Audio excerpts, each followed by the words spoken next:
요한계시록 2장 18절, 19절 두 절 말씀 저와 함께 읽고 묵상하도록 합니다.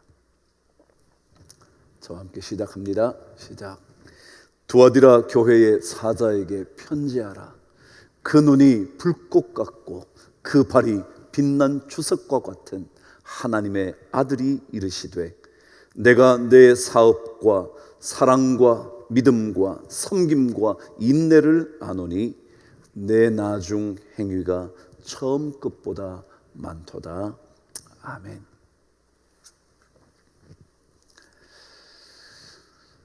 코로나로 인해서 온 세계가 신음소리를 내고 있죠.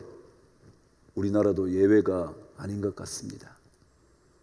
가장 방역에 탁월하다는 우리나라조차도 이렇게 높은 단계의 방역 수칙을 요구하는 것 보면 그리 쉽지 않은 코로나 어려움 같습니다. 그런데 분명한 한 가지 사실은, 그럼에도 불구하고 여러분과 제가 더 깊은 예배를 드리고 있는가 라는 질문에 답해야 한다는 걸 겁니다. 이런 상황이지만 새삼스럽지도 않게 물어보아야 하는 질문, 아니 어쩌면 더 진지하게 진실하게 이 질문에 대한 답변을 저와 여러분 해야 할 것 같습니다. 나는 정말 하나님의 거룩한 백성으로 남고 싶어 하는가? 나는 진짜 좋은 예배자로 하나님 앞에 서고 싶어 하는가? 여전히 지금과 같은 상황 속에서도 여전히 그리스도인으로 산다는 것이 비난의 대상이 되어버린 지금 이 자리에서도 저와 여러분이 하나님의 백성으로 살아가겠다고 고백하고 결단하고 있는가? 이 질문 우리는 반드시 던져야 하고 반드시 그 질문에 대한 답을 해야 할 겁니다. 혹시라도 상황을 빌미로 나 스스로 하나님과의 관계를 조금씩 지워가고 있는 것은 아닌지. 이런 마귀라는 단어는 디아볼로스라는 헬라어 번역입니다. 근데 이 단어는 두 개의 단어의 합성이죠. 디아, 어디 사이에, 볼로스는 던진다, 그런 뜻입니다. 의미가 어떤 뜻이냐 하면 누군가와의 사이에서 뭔가를 던져서 관계를 파괴한다 라는 뜻이 담겨져 있습니다. 그렇습니다. 마귀는 우리와 하나님과의 관계를 파괴하려고 합니다. 그 어떤 무기를 사용해서라도, 그 어떤 것을 던져서라도 하나님과의 관계를 끊어버리려고 합니다. 사탄이 가지고 있는 이유와 핑계는 굉장히 많습니다. 그들이 사용하는 전략도 정말 수없이 많이 있습니다.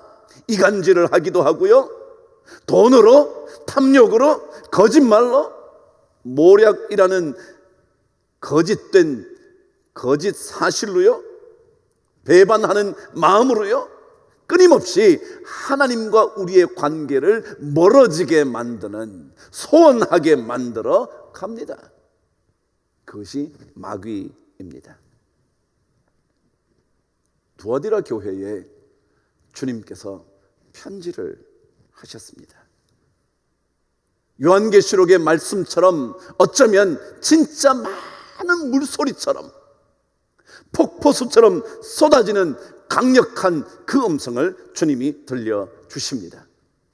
불꽃 같은 눈으로, 어느 누구도 피할 수 없는 그 눈으로 우리의 마음, 속마음까지 꿰뚫어 보시는, 관통하고 계시는 그분께서 말씀하십니다.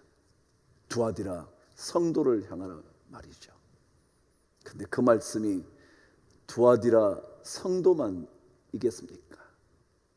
어쩌면 지금 이 예배를 드리는 여러분과 저에게 주님께서 하시는 말씀은 아닐까요? 두아디라는 어떤 다른 그 당시 초대교회의 도시들과 마찬가지로 우상 숭배가 난무하는 곳이었습니다. 그리스 로마 신화에 등장하는 대부분의 신들의 신전이 그곳에 있었다고 전해집니다. 아폴로 신전, 아르테미스 신전, 헬리오스 신전, 많은 신전들이 그곳에 모여 있었습니다. 특별히 아폴로는 황제의 수호신이었습니다. 그래서 황제 숭배가 아폴로와 마찬가지로 끊임없이 이어지는 곳이었습니다. 그런 곳에서 믿음의 삶을 살아가고 있었던 두아디라 교회에게 말씀하신 거죠. 뭐라고 말씀하셨는지 19절 말씀 저와 함께 읽어보시죠. 시작. 내가 내 사업과 사랑과 믿음과 섬김과 인내를 아노니 내 나중 행위가 처음 것보다 많도다. 두아디라 성도를 꿰뚫어 보신 주님께서 말씀하신 핵심은 뭐냐 하면 나중 행위가 처음 것보다 더 많았다라는 것이었습니다. 말하자면 처음보다 더 나은 행위였다고 평가하신 거죠. 두아디라 교회의 성도들은 처음보다 더 탁월해 갔습니다. 더 상위에 있게 되었고 더 나은 삶을 살고 있었다는 거죠. 그렇습니다. 어쩌면 우리에게 던지시는 메시지도 이것일 겁니다. 지금 이 자리에서, 지금 이러한 삶의 환경 속에서 우리의 처음 신앙보다 더 나은, 더 깊은, 더 풍성한 은혜를 우리가 꿈꾸고 있어야 한다는 것은 아닐는지 말이죠. 더 나은 제사를 하나님께 드려야 한다고 주님이 말씀하시고 계시는 것은 아니겠냔 말이죠. 수많은 삶에서 경험하는 우상들에게 마음 빼앗기지 않고 하나님께 우리의 삶을, 우리의 생각을, 우리의 마음을, 우리의 마음의 묵상을 더 깊게 들여보아야 한다고 말씀하시는 것은 아니겠냔 말이죠. 주님께서 히브리서 11장 믿음의 선조들의 이야기를 들려주시면서 아벨의 이야기를 한 것 기억하시나요? 히브리서 11장 4절은 이렇게 기록합니다. 믿음으로 아벨은 가인보다 더 나은 제사를 드렸다. 더 나은 제사. 아벨은 가인보다 더 나은 제사를 드렸다는 겁니다. 가인이 예배를 드리지 않은 것도 아니었습니다. 가인이 제사를 하나님께 드리지 않은 것도 아니었습니다. 그도 예물을 드렸습니다. 그도 예배를 드렸습니다. 그러나 하나님은 더 나은 제사를 드린 아벨을 받으셨다고 기록합니다. 여기에 더 나은이라는 단어가 오늘 계시록 2장 19절에 등장한 무엇보다 많도다라는 단어와 똑같습니다. 더 나은, 처음의 예배보다 더 나은, 여러분과 제가 2020년 처음 결단했던 그 결단보다 더 깊은, 더 나은, 더 높은, 더 숭고한 그러한 결단이라는 거죠. 주님께서 기뻐하시는 것은 처음보다 더 나은 제사입니다. 처음보다 더 깊은 예배입니다. 이런 상황임에도 불구하고 주님은 우리에게 더 깊은 예배의 자리로 들어오라고 말씀하시는 겁니다. 오늘 여기에 등장한 19절의 사업 혹은 행위라는 이 단어는 동일한 단어입니다. 근데 이 행위와 사업이라는 단어는 사업이라는 말이 아닙니다. 행위라는 의미만도 아닙니다. 그것은 믿음의 행위였다고 성경은 가르쳐 줍니다. 다시 말하면 여기에 사업은 내가 사업을 열심히 더 잘했다는 것들이 아니라는 겁니다. 오히려 믿음의 삶 속에 드러난 행위, 믿음의 행위. 그리고 이 단어가 헬라어로 번역되었던 구약의 히브리 단어들은 이것이 언제나 예배와 제사와 관련되어 있었던 단어였습니다. 하나님을 향한 믿음의 행위가 핍박과 고난의 시간 속에서 오히려 더 깊어지고 더 절실해지고 더 풍성해지고 더 간절해졌다는 것입니다. 새해 첫날 신년의 예배를 드리던 그 순간의 뜨거움보다, 그 결단의 기도보다, 그 순간 간절했던 마음보다 원래는 이렇게 살아봐야지 생각했던 그 순간보다, 그때 드렸던 예배보다 더 풍성한 예배를, 더 깊은 예배를, 더 간절한 예배를 불꽃 같은 눈으로 바라보시는 그분 앞에 우리가 드리고 있는가? 우리에게 지금 어떤 평가를 주님은 내리실까? 우리는 진지하게 물어보아야 합니다. 12월 17일은 베토벤이 태어난 지 250년 되는 날입니다. 작년부터 음악계는 이 베토벤을 추모하는 행사들이 많이 열렸습니다. 그가 1770년에 태어나 57년의 인생을 살고 1827년 세상을 떠납니다. 그런데 그의 음악 세계를 음악사가들은 세 시기로 나눈다고 합니다. 1792년부터 1800년까지를 첫 번 시기라 말한다네요.